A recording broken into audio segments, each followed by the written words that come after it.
আমাদের মিঠুন ভাই চার জন্য গেছে, বুঝছেন? তো আমরা আসছি আজকে ডিঙ্গি পাড়, ধানমন্ডি বারোর এই ডিঙ্গি পাড় এখানে।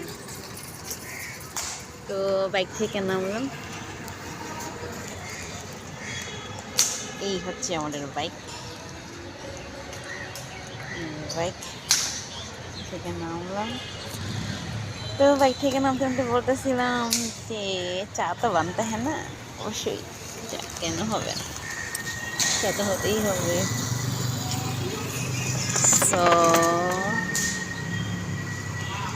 দেখা যাক, লাল চা, লাল চা হবে আমাদের, লাল চা। সেটাই, লাল চা হবে দুপুরবেলা, লাল চা অনেক মজার একটা চা। এই মহিলার চা অনেক মজা হয়। আমার দিকে টাকা কিন্তু বুড়ে দেয় না, না